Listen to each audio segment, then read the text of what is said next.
putting an end to identity politics. This is the Kevin Jackson Radio Show. So, I don't know if you've heard of the Crown Prince Mohammed bin Salman.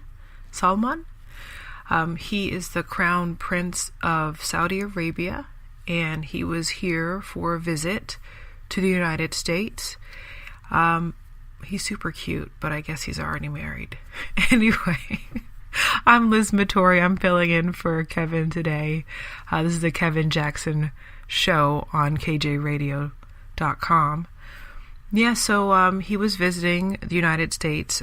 He was visiting the White House and the State Department and what have you. I actually first saw him on Maria Bartiromo was interviewing him actually for a long week program in Saudi Arabia on Fox Business.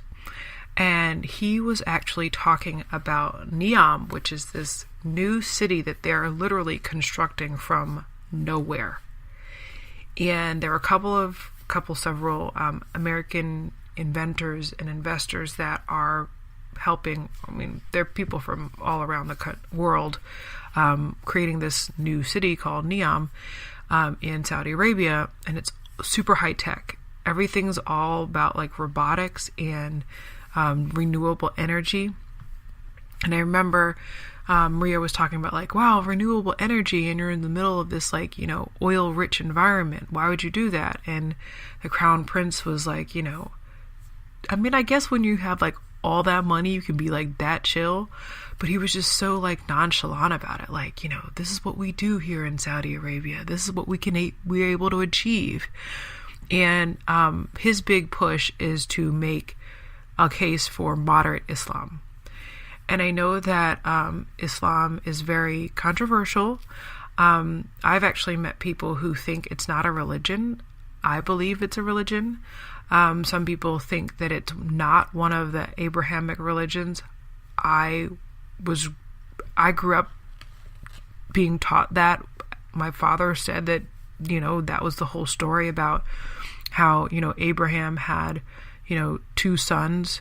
One was the son of Hagar, which was Ishmael. And then the other one, Isaac, was the son of Sarah. And so Isaac was the head of the Jewish tradition, and Ishmael was the son of the Muslim faith. And so that's kind of like the sad irony about the Middle East, is that you have literal cousins fighting cousins. But I digress. So this Crown Prince, he goes by, or he probably doesn't go by, but people refer to him as MBS, which is Mohammed bin Salman. Anyway, he acquired his crown princeliness in June in 2017, and his big thing is, again, modernizing Saudi Arabia. And he actually took the removal of the ban off of women driving. And so that's a super kind of interesting thing, too.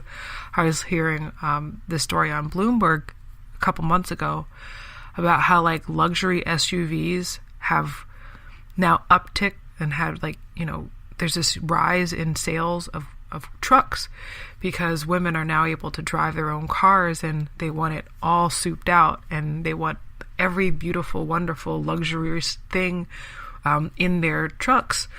And so I was like, oh, that must be nice, right? So, there is a question as to whether, you can moderate Islam.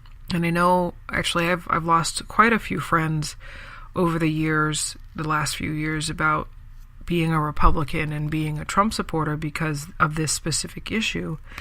That when we talk about, radical Islam, and they think that our want to combat the radicalization is against the religion. And then there's some people who believe that, Sharia law is so draconian that it cannot be in the same space as other laws, like particularly our Constitution. And so it'll be interesting to see what the Crown Prince is able to do, because, as you know, Saudi Arabia basically still to this day fuels and literally and metaphorically, all the different activities in that region. All the money that flows through Saudi Arabia really can find its way through all the different components of the Middle East.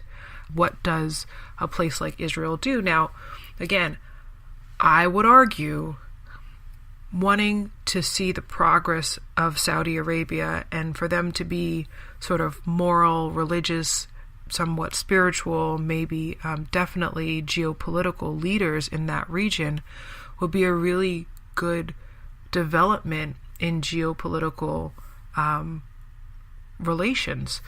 But are there people who have great doubt? Of course people have doubt in that. Do they not want that to be successful? Because maybe they, again, as I said before, they profit off of the destruction and the wars and the destabilization of society, especially in that area. The guy's got he's got a lot going for him, because I told you he was cute. He's probably married. I said that already. I don't know if I could, live in that world. I think it'd be a little too hot, personally. But, I just think it'll be interesting to see. I wonder, there's so many things going on. It's like you almost can't tell what's right and wrong and what's out of place or okay, because everything has gone out of control for so long and unchecked, if you will. Unfortunately, I know this segment is about the Crown Prince, but I met now one of my friends had survived an honor killing up in Baltimore, and her parents, I think her parents were refugees. Her dad died on the way over, so it was her mom and her brothers, and then of course the brothers, because they are the men in the family, kind of ran everything. And I think she had stayed to study with one of her friends who was also Muslim, who was a male, and they got angry because they thought that she dishonored the family and pretty much had a contract out. I don't know how honor killings work. I really think that they're horrendous. But, it's a practice in that region that is a normal, quote unquote, practice that we have found on our shores now. And when you bring it up out of a point of concern, because no one should be killed at all, let alone just because they spent 2 more seconds outside. It's just really backwards. But when you bring it up, you're saying, oh, you're, against Islam. I was like, well, let's see why you would be okay with that. And again, if that culture and those traditions are not modern, they're literally barbaric, how are we supposed to accept that as, freedom-loving, liberty-loving, life-loving people? I know we talk a lot with our veterans who have served over there, and, the people who really know how bad it is, they realize, there's a reason why we should have more vetting. I actually asked this lady who I had met, that's not my friend, what should we do? What do you recommend us do with immigration and refugees and stuff? And she's said, point blank, she's like, don't let any of the men over.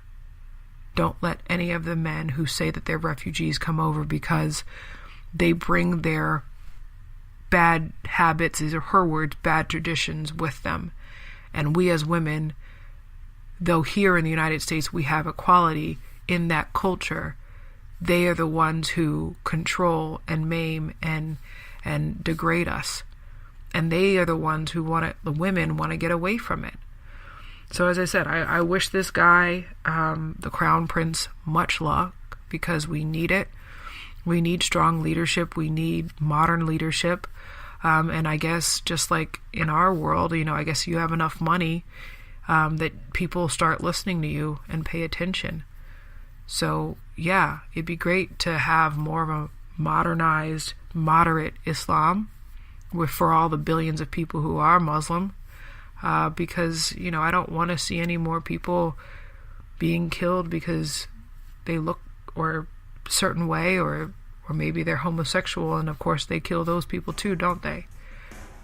We've got to be really watchful about what sort of cultures and traditions that we are willing to accept. He won't stop until he's the top-rated radio talk show host in America. What kind of weird competitive freak are you? This is the Kevin Jackson Radio Show.